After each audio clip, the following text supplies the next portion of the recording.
नमस्कार, अपना बिहार में आपका स्वागत। मैं राहुल ओझा आपके साथ। प्रधानमंत्री मोदी लगातार कांग्रेस के घोषणा पत्र पर प्रहार कर रहे हैं। अपनी सभाओं में ये कह रहे हैं कि कांग्रेस की नजर लोगों की गाढ़ी कमाई पर टिकी है। ये मोदी का कहना है कि कांग्रेस की नजर आपकी कमाई पर है।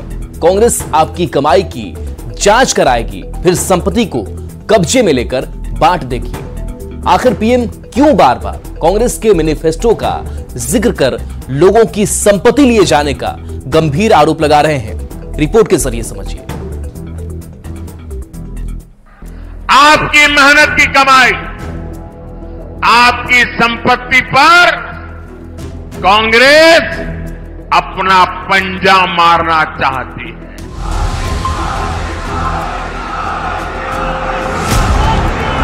पहले राजस्थान के बांसवाड़ा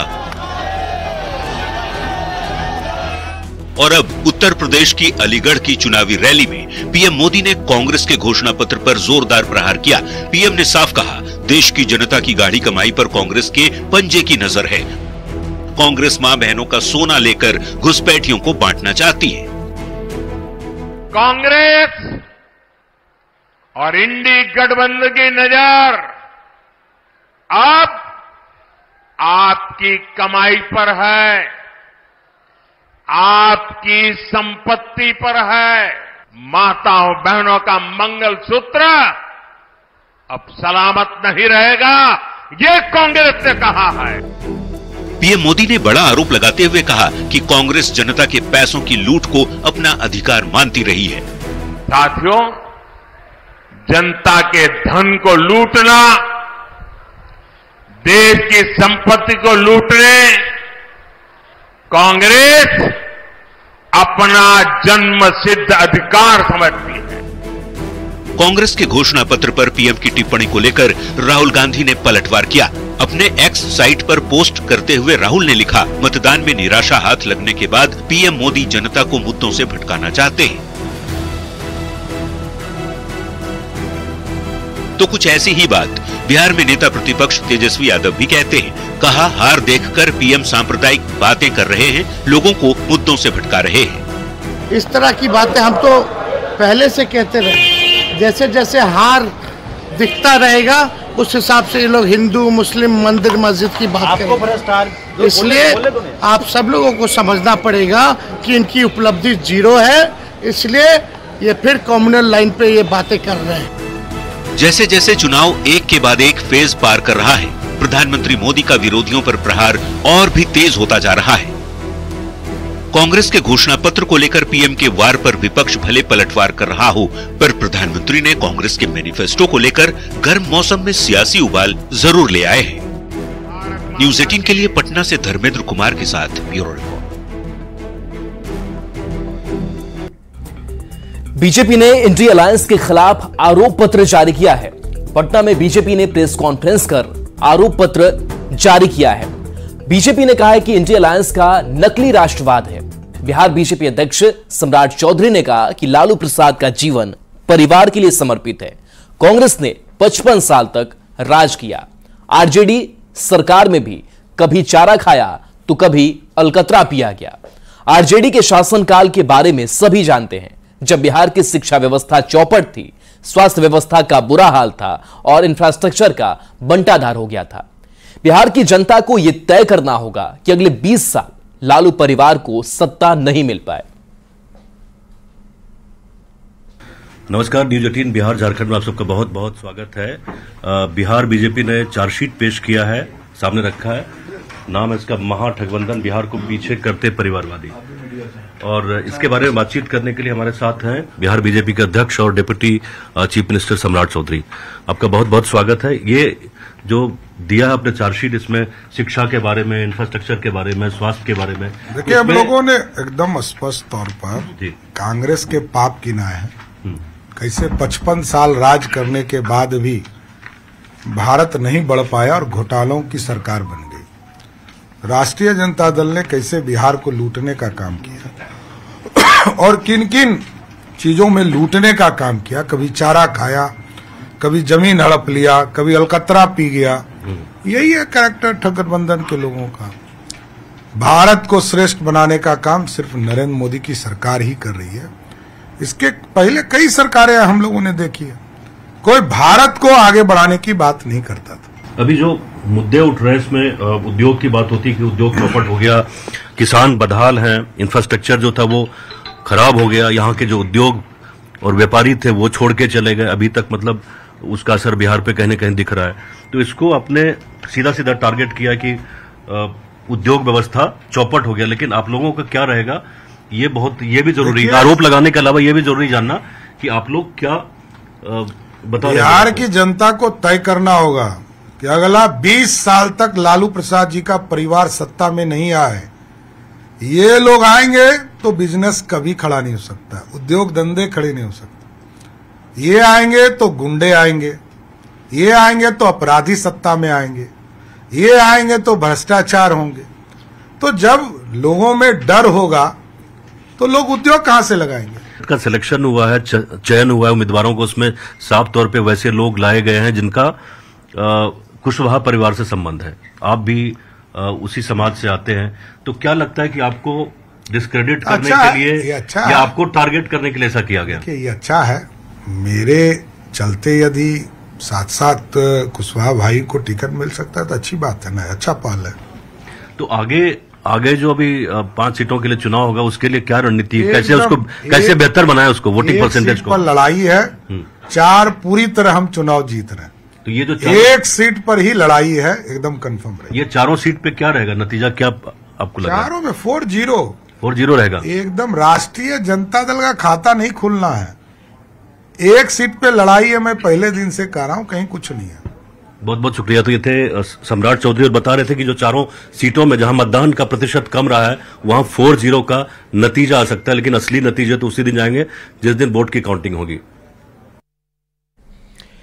वहीं बीजेपी के आरोप पत्र को लेकर रविशंकर प्रसाद ने कांग्रेस पर हमला बोला। रविशंकर प्रसाद ने कहा कि नरेंद्र मोदी की सरकार में सबका साथ सबका विकास हुआ है। रविशंकर प्रसाद ने यूपीए की सरकार में मनमोहन सिंह के अल्पसंख्यकों के हक वाले बयान की याद दिला दी। और मनमोहन सिंह का आपको एक भाषण याद होगा, minorities have the first claim over the national resources. और याद करिए 2004-2005 में हैदराबाद में SC/ST के रिजर्वेशन में काटकर अल्पसंख्यक मुस्लिम को रिजर्वेशन देने की कोशिश की गई, जिसको हाईकोर्ट ने क्वॉश किया था। बिहार में दूसरे चरण की 5 लोकसभा सीट में सबसे कड़ा और बड़ा मुकाबला पूर्णिया सीट पर दिख रहा है। यहां मौजूदा सांसद और जेडीयू प्रत्याशी संतोष कुशवाहा आरजेडी प्रत्याशी विमा भारती के साथ निर्दलीय प्रत्याशी पप्पू यादव के बीच त्रिकोणीय मुकाबला है। पप्पू यादव कांग्रेस नेता राहुल गांधी और प्रियंका गांधी के मौन समर्थन का दावा कर रहे हैं, इसलिए आरजेडी नेता चुनाव प्रचार में जी जान लगाए हुए हैं। तेजस्वी यादव पूर्णिया में लगातार सभा कर रहे हैं। कटिहार के कोढ़ा विधानसभा क्षेत्र में एक सभा को संबोधित करते हुए तेजस्वी ने मंच से कह दिया कि अगर बीमा भारती को नहीं चुनते हैं तो आप एनडीए को चुन लो। साफ बात है, या तो एनडीए या तो इंडिया की लड़ाई है। या तो आप इंडिया को चुनो, और इंडिया को अगर नहीं चुनते हो बीमा भारती को, तो आप एनडीए को चुन रहे हो। साफ बात है। तो देखिए, तेजस्वी यादव किसी भी हाल में पप्पू यादव को चुनाव में जीतने देना नहीं चाहते। तेजस्वी यादव इससे पहले भी कह चुके हैं कि ये कोई एक आदमी की लड़ाई नहीं है, देश की लड़ाई है। सियासी गलियारों में ये बातें भी तैर रही हैं कि पप्पू यादव को लालू प्रसाद ने मधेपुरा लोकसभा सीट से लड़ने का ऑफर देते हुए उनकी पार्टी का आरजेडी में विलय करने को कहा था। आरजेडी ये भी चाहती थी कि राहुल गांधी पप्पू यादव के दावों की हवा निकालने के लिए एक सभा पूर्णिया में करें, लेकिन कांग्रेस ने पूर्णिया सीट पर ना राहुल की कोई सभा करवाई और ना ही अध्यक्ष मल्लिकार्जुन खड़गे की। पूर्णिया में 2 दिन बाद 24 अप्रैल को प्रचार खत्म हो जाएगा। चलिए बढ़ते आगे। तो पूर्णिया में तेजस्वी यादव के बयान पर जेडीयू प्रवक्ता नीरज कुमार ने हमला बोला है। नीरज कुमार ने कहा कि तेजस्वी यादव राजनीतिक तपिश के शिकार हो गए हैं। नीरज कुमार ने तेजस्वी को सलाह दी कि पानी में पुदीना डालकर पीजिए, मन ठंडा हो जाएगा। नीरज कुमार ने कहा कि तेजस्वी हताश हो चुके हैं। विपक्ष के नेता माननीय तेजस्वी यादव राजनीतिक हताशा में पूर्णिया की सभा में गर्मी के तपिश में राजनीतिक तपिश के हो गए शिकार। पानी में पुदीना डालकर पीजिए, मन ठंडा हो जाएगा। हताशा इस कदर है कि अति पिछड़ा की बेटी बीमा भारती को पूर्णिया से उम्मीदवार तो बनाया, लेकिन जन समर्थन विपक्ष की राजनीति में पप्पू यादव के साथ, तो हताशा में बयान दे रहे हैं। संतोष कुशवाहा जी की तो जीत 2014 में भी हुआ था, 19 में भी हुआ था, 2024 में होगा। पूर्णिया में तेजस्वी यादव के बयान पर सियासत गर्म है। बीजेपी ने तेजस्वी पर हमला बोलते हुए कहा कि तेजस्वी यादव जो सपने में सोचते हैं वही बात उन्होंने पूर्णिया के सभा में कही है। बीजेपी ने कहा कि तेजस्वी यादव क्या एनडीए को जिताएंगे? एनडीए तो हर जगह जीत रही है। तेजस्वी यादव ने तो कमाल कर दिया। जो बात वो सपनों में देखते हैं वो बात को चुनावी सभा में बोल रहे हैं।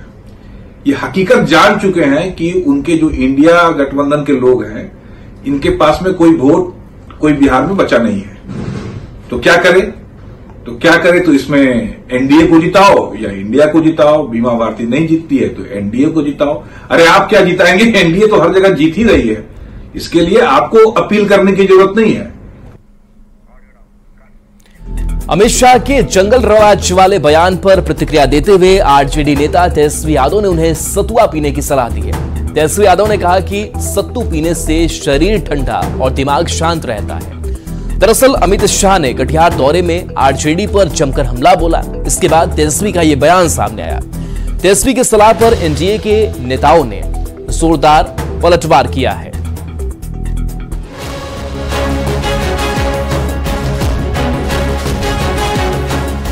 चुनाव की लड़ाई, सतुआ पीने की सलाह तक आई। रविवार को कटिहार में रैली को संबोधित करते हुए गृह मंत्री अमित शाह ने आरजेडी अध्यक्ष लालू प्रसाद पर बड़ा हमला बोला था। अमित शाह ने कहा था कि लालू प्रसाद बिहार में जंगल राज लेकर आए। रबड़ी का शासन याद है या नहीं है भाई? याद है ना? बिहार को जंगल राज में बदलकर इस लालू प्रसाद यादव ने रख दिया। अमित शाह के बयान पर तेजस्वी यादव ने पलटवार किया और अमित शाह को सत्तू पीने की सलाह दी। अमित शाह जी आए बिहार तो सत्तू पिए।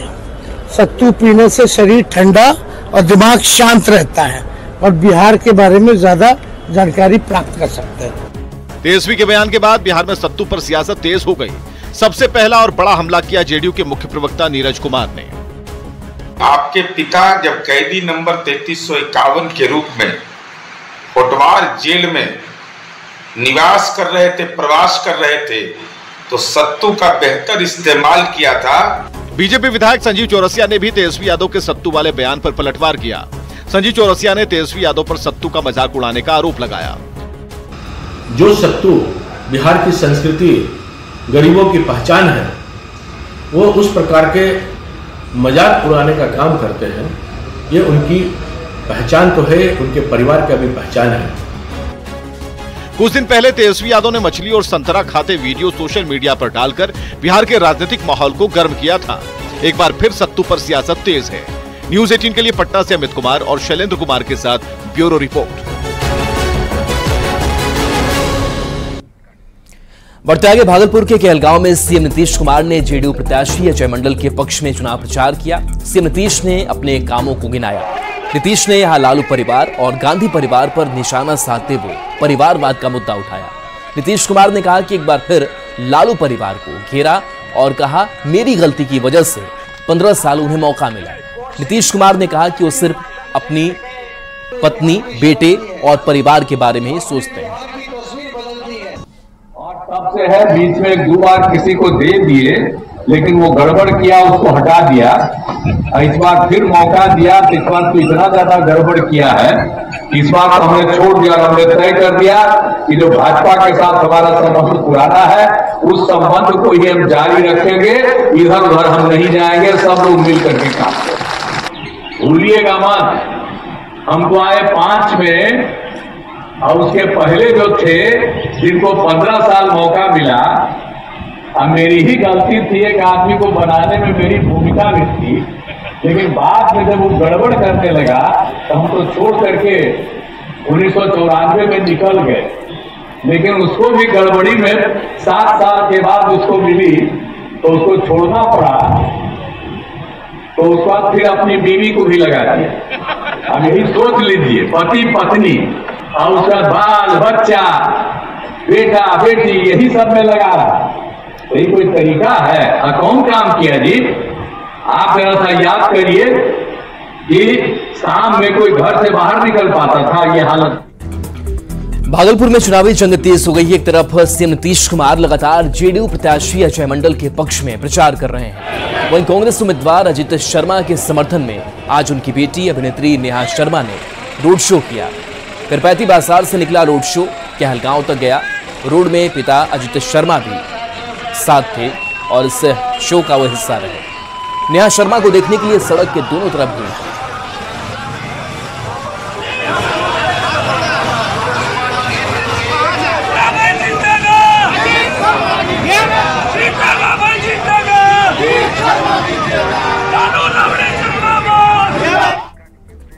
और चलिए ब्रेक का वक्त हो चला है, जल्द वापस आते हैं।